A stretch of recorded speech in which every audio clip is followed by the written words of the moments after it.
Photos are rarely perfectly flat. Showing them as it is can look uninteresting and unimaginative.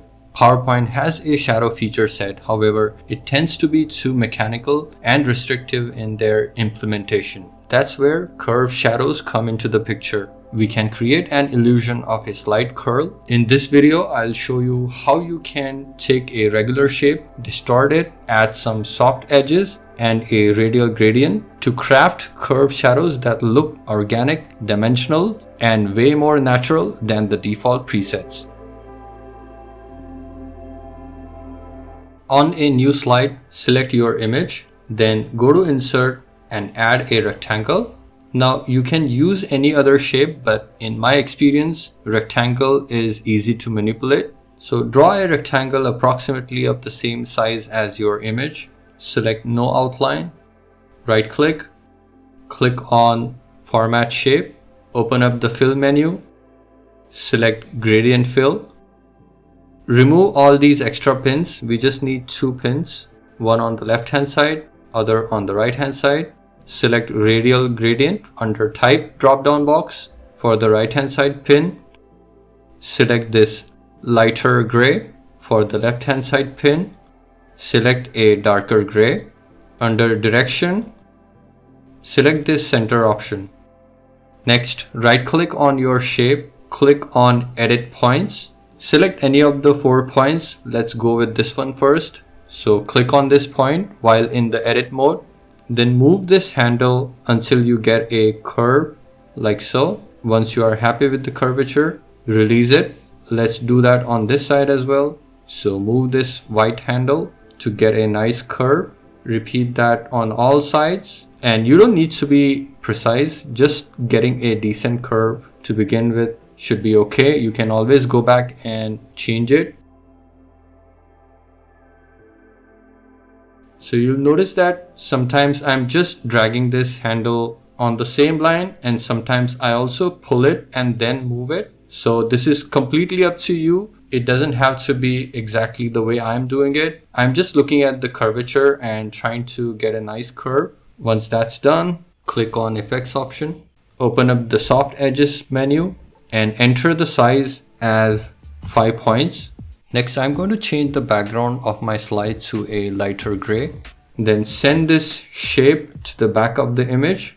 Let's increase its size so we can see it. One more thing I'm going to do is select your photo, go to the Fill menu, under Line, select a solid line, select white color, and give this a border of 10 points. All that's left is to enlarge the shadow shape behind this image until we get the result that we like. So this is completely random. You don't have to do exactly the way I'm doing it. I think this is a nice start. Let's say if you wanted your shadow to be slightly bigger, select your rectangle, click on Edit Points. This time you can manually drag this to increase your shadow, and there.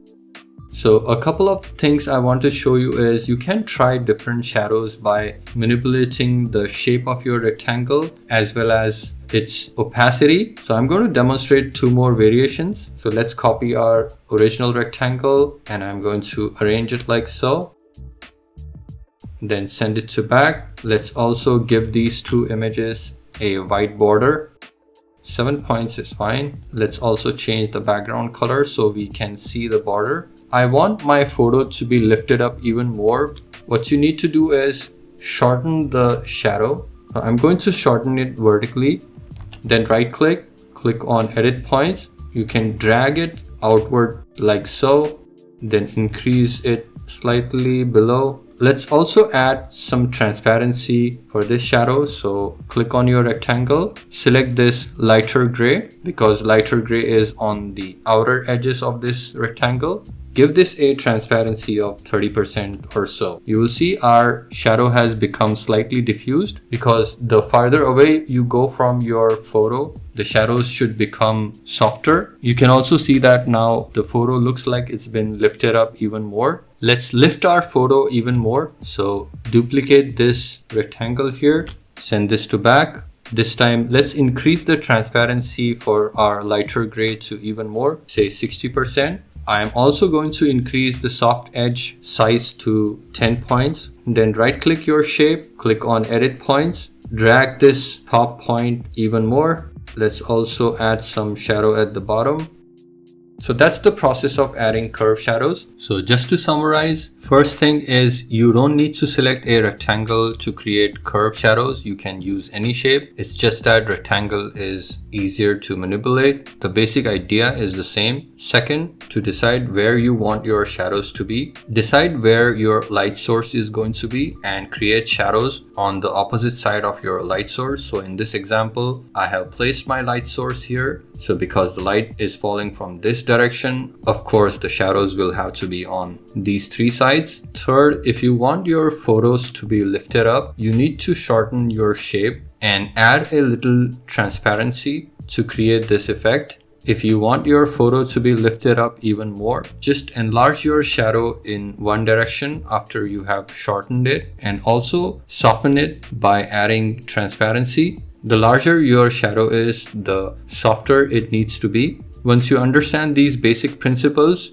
you have total control over how you want your shadows to look like. Before I end this video, I want to show you how the photos look after we add curve shadows. So this is before, this is after, before, after.